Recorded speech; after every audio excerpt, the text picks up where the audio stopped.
Hello everyone, स्वागत है आप सभी का CTH एजुकेशन में। आज हम लोग सी प्रोग्रामिंग का सेकंड चैप्टर स्टार्ट करने जा रहे हैं और सेकंड चैप्टर है आपका एल्गोरिथम फॉर प्रॉब्लम सॉल्विंग। इसके पहले जब हम लोग फर्स्ट चैप्टर में जो भी टॉपिक्स था उसको हम लोग कंप्लीट कर चुके हैं और इसके सारे वीडियो जो है ना आपके VCS सॉफ्टवेयर पे अवेलेबल हैं। लगभग 15 या 16 वीडियो उपलब्ध हैं।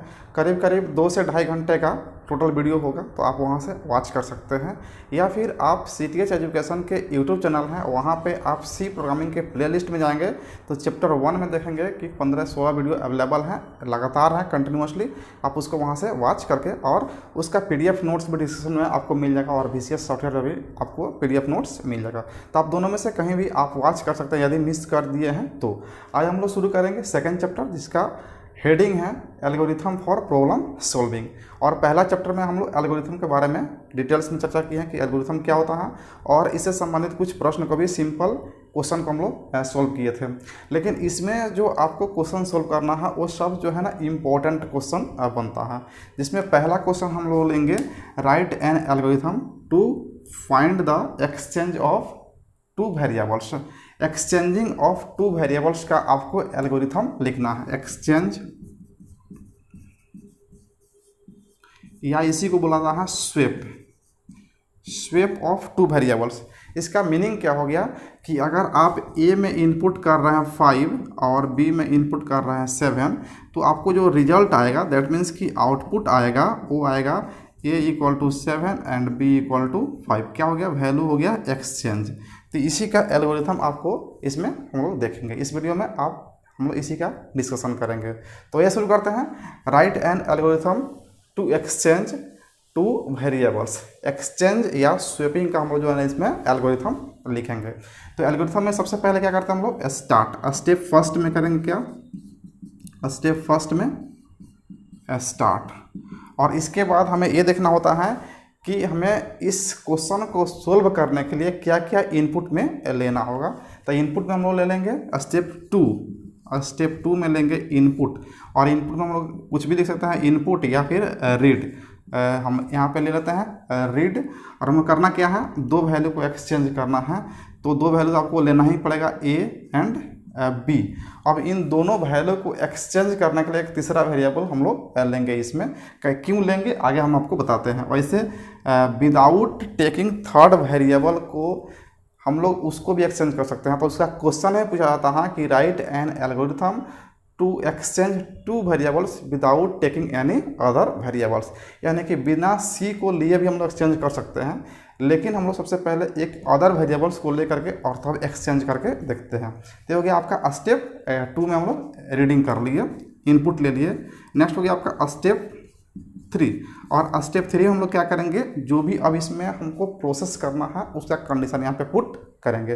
तो प्रोसेसिंग क्या करना है कि देखिए, जब हम A, B और C यहाँ पे अगर हम लोग जैसे ही रीड किए, इनपुट किए, तो A, B, C आपके मेमोरी में स्पेस ले लिया। जैसे यहाँ पे आपका A हो गया, ये हो गया आपका B और ये हो गया आपका C।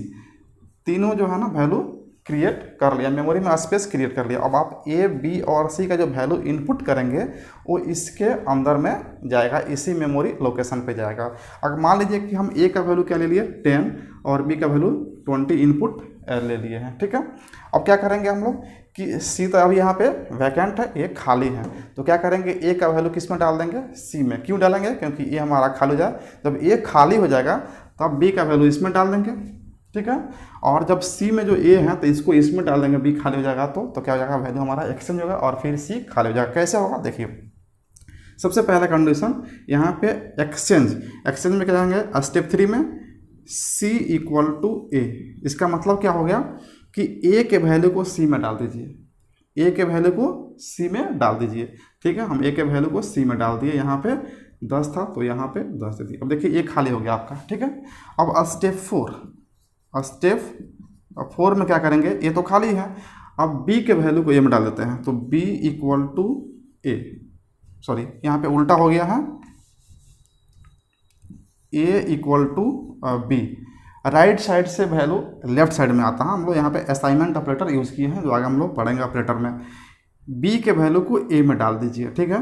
तो B के वैल्यू को हम A में डाल देते हैं, यहाँ क्या हो गया 20, तो ये हो गया आपका वैकेंट, और यहाँ से ये 10 इसमें जा चुका है। ओके, अब देखिए 20 आ गया ए में, लेकिन बी क्या हो गया खाली। तो क्या करेंगे, बी में किसका वैल्यू डालेंगे, सी का। तो यहाँ पे सी का वैल्यू किसमें डालेंगे, बी में। तो यहाँ पे लिख देंगे स्टेप 5। स्टेप 5 में आपका हो जाएगा बी इक्वल टू सी। अब देखिए सी के वैल्यू को बी में डाल दीजिए। तो ठीक है, 10 यहाँ पे हम डाल दिए और ये आपका वैकेंट हो गया। सी वैकेंट था और वैकेंट हो गया। तो ये आपका जो है ना वैल्यू एक्सचेंज हो चुका है। देखिए पहले आप ए का वैल्यू यहाँ पे जो लिए थे, ए का वैल्यू 10 था और बी का वैल्यू 20 था जो आप लिए थे। अभी देखिए ए का वैल्यू कितना है 20 है और बी का वैल्यू कितना है 10 है। आपका वैल्यू एक्सचेंज हो गया। स्टेप 6 में यहाँ पे आउटपुट कर देंगे या प्रिंट कर देंगे, print a and b. Okay, ये हमारा प्रिंट हो गया। और लास्ट स्टेप में, स्टेप 7 में आपको हो जाएगा स्टॉप। अब कहीं कहीं क्या होगा कि इन तीनों को एक ही स्टेप में लिखा गया होगा।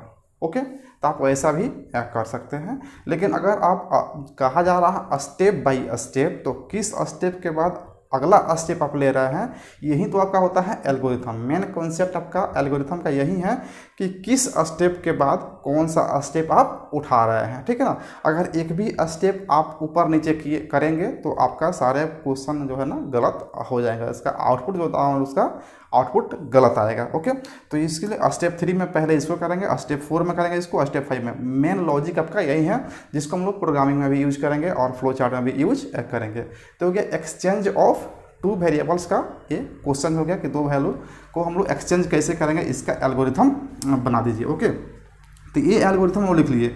अब इसके बाद इस चैप्टर में जो एल्गोरिथम लिखना है उसका है, जैसे कि क्वाड्रेटिक रूट्स निकालने का एल्गोरिथम लिखिए, फैक्टोरियल निकालने का एल्गोरिथम लिखिए, मैट्रिक्स मल्टीप्लिकेशन का एल्गोरिथम लिखिए, जीसीडी का लिखिए, फिर से आपको पैलिंड्रोम नंबर का, आर्मस्ट्रॉन्ग नंबर का, sum of digit of a number या डिजिट को उल्टा करने का एल्गोरिथम लिखिए, साइंस सीरीज का एल्गोरिथम लिखिए। तो ये सारे जो एल्गोरिथम उपलब्ध हैं उसको आपको लिखने के लिए कुछ बेसिक कॉन्सेप्ट की आवश्यकता पड़ता है। जैसे आपका हो जाता है इफ़ एल्स स्टेटमेंट, इसके लिए आपको जानकारी होना चाहिए। व्हाइल, डू व्हाइल, तो ये कुछ जो है ना आपके स्टेटमेंट्स हैं जिसकी आवश्यकता आपको इन सभी एल्गोरिथम को डील करने में आवश्यकता पड़ेगा। तो यदि अभी आप इसको पढ़ते हैं एल्गोरिथम को तो थोड़ा सा आपको कम समझ में आएगा, नहीं के बराबर, क्योंकि इफ़ एल्स का क्या कॉन्सेप्ट है, व्हाइल का क्या कॉन्सेप्ट है, डू व्हाइल का क्या कॉन्सेप्ट है, इसके बारे में आपको आइडिया अभी नहीं है।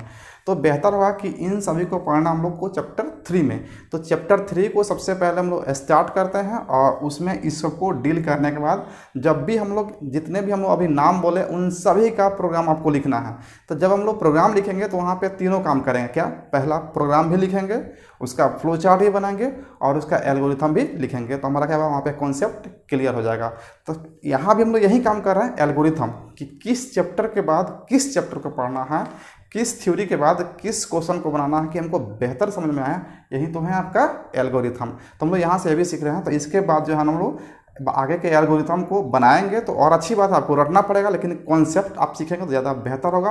3rd चैप्टर हम लोग स्टार्ट करेंगे और उसमें जो भी हम लोग कॉन्सेप्ट पढ़ेंगे, जहाँ जहाँ ये कॉन्सेप्ट मिलेगा उसके अकॉर्डिंग जो है ना हम लोग एल्गोरिथम को भी सोल्व करते जाएंगे। तो उम्मीद है कि आपको वीडियो अच्छा लग रहा होगा। यदि अच्छा लग रहा है तो आप इस चैनल को सब्सक्राइब करें और दोस्तों को शेयर करें। यदि आपको सी ब्रांच का, यानी कि आप CSE ब्रांच के हैं या फिर इलेक्ट्रॉनिक्स ब्रांच के हैं, तो आप सी प्रोग्रामिंग का ऑनलाइन क्लासेस चल रहा है, आप उसको ज्वाइन कर सकते हैं।